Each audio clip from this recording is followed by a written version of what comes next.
KP Video News, y'all. KP Video News, y'all. I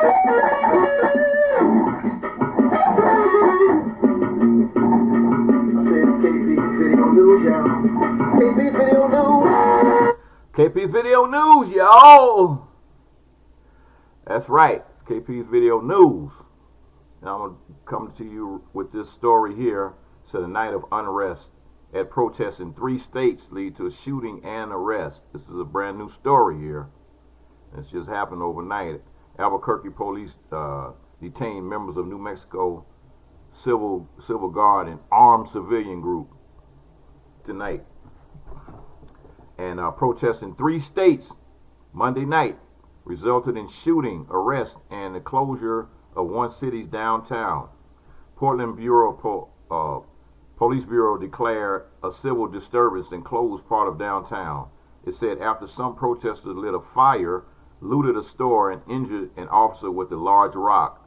Vigilantes may have instigated the violence that led to a shooting in New Mexico, according to officials. And in Tennessee, troopers detained 21 protesters who refused to vacate Capitol grounds.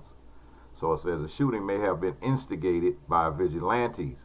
A man was shot during a protest in Albuquerque's Old Town tonight. According to the Albuquerque Police Department, the victim was transported to the University of New Mexico and is in critical but stable condition, authorities said.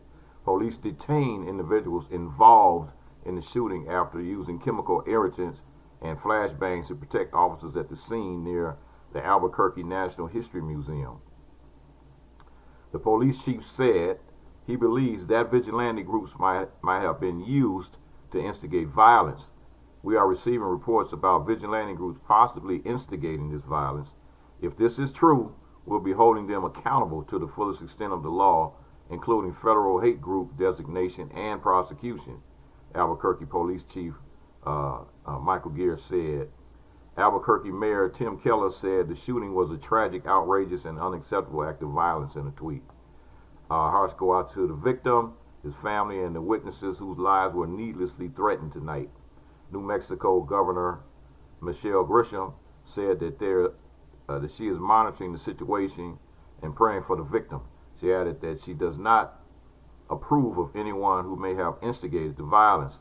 There's absolutely no space in New Mexico for any violent would-be militia seeking to terrorize people in New Mexico. And there is no space for violence of any kind on our streets and our communities, the governor stated in a statement. Switching over to Portland, downtown Portland closed after an officer was injured. In Portland, police declared a civil disturbance following tense interactions with demonstrators. One officer was injured after being hit in the head with a large rock, according to a tweet from the Portland Police Bureau. Due to criminal activity, this has now been declared a civil disturbance. Downtown is now closed from SW 92 to Broadway and Lincoln and to Harvey Milk.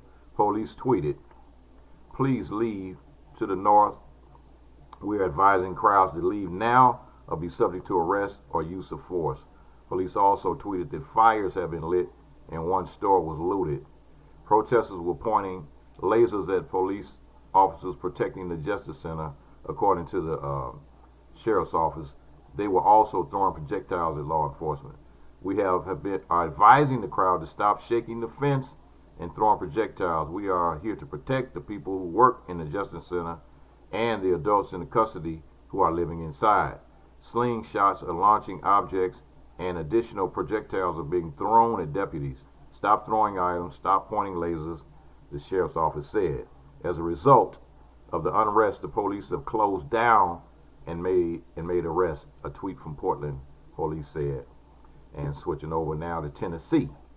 21 people were detained in Tennessee. Tennessee state troopers detained 21 protesters who refused to vacate the Capitol grounds late Monday night.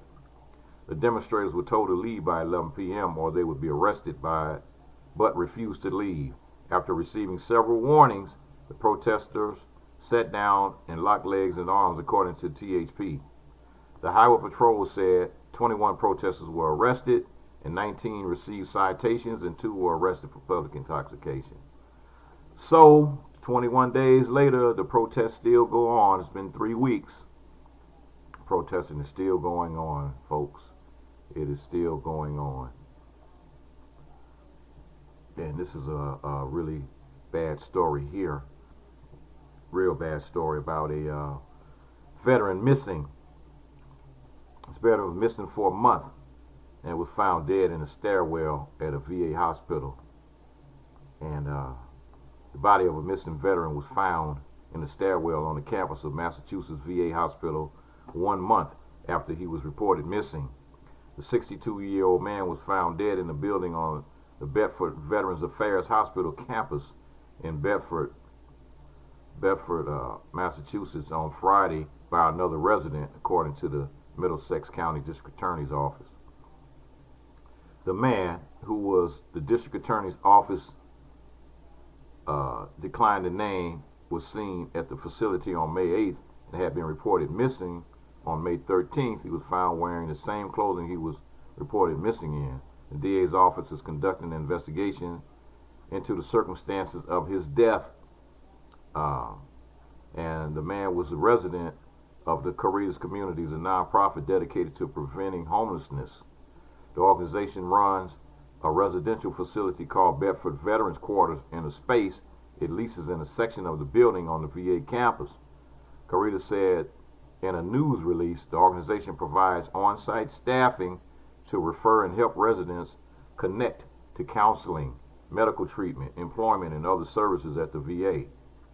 Caritas filed a missing persons report for the man and had been working with the VA and the Bedford police to find the resident, the organization stated in a statement. And the people reached out to Bedford police about the details of the search for the man who was referred to the Middlesex County District Attorney's Office because that office is leading the investigation. When asked if the man's death was related to COVID-19, they stated that they don't have a reason to believe it is, but will wait for the medical examiner to rule on the cause of death. Bedford's Veterans Quarters had no COVID-19 cases, and according to the data provided by the VA, Bedford facility had 266 cases, including 33 deaths. So somebody was not telling the truth there. They was talking about, well, okay, all right. I see now they have had 266 cases of COVID and 33 deaths at the VA hospital there in Bedford. Okay, however, the Bedford VA facility said in a statement that the man was found in an area operated by Caritas. A non-VA resident was found deceased on the Bedford VA campus in an area leased and operated by a private company.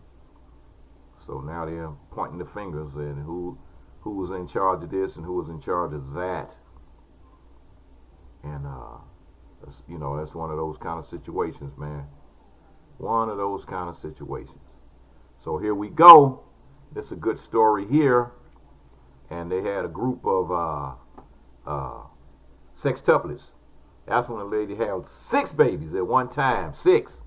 1, 2, 3, 4, 5, 6 babies at once. These sextuplets, young black sextuplets, it's like 4 boys and 2 girls, and they appeared on the Oprah Winfrey Show, and they just graduated from high school. All right, the Harris family sextuplets from Alabama, who are known for being the first surviving set of black sextuplets in the United States. All right, once again making international headlines. They have all recently graduated from high school together. 2 girls, Kaylin and Kiara, and the 4 boys, Caleb, Kobe, Kieran, and Kyle, just recently graduated from Centerpoint High School in Birmingham, Alabama, and now viral photo shows them together in complete graduation gowns and caps. And born in 2002, July 2002, sextuplets were conceived after their parents, Kristen and Diamond Harris, decided to use fertility drugs to get pregnant, but they did not intentionally and initially expect to get pregnant since they had been struggling to conceive for more than 2 years. However, not long after they began using the fertility drugs, they were surprised to learn that Diamond was pregnant with twins. A sonogram eventually showed that they were having 5 children. However, she gave birth to 6, which became the first surviving set of black sextuplets.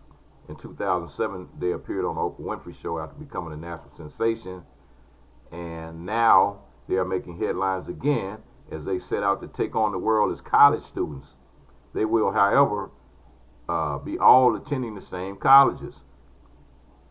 Kobe and Cayenne will head to Alabama State University. Caleb and Kieran will go to Alabama A&M University, and Kiara will be attending Lawson State University, and Cal will be studying life skills at the Center Point High School.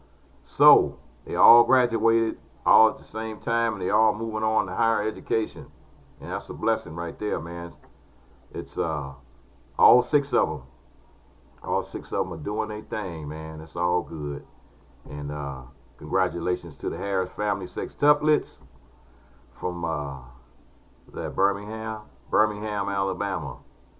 Congratulations and much, much success and many blessings to you. Keep up the good work. News, y'all. KP Video News, y'all. KP Video News, y'all.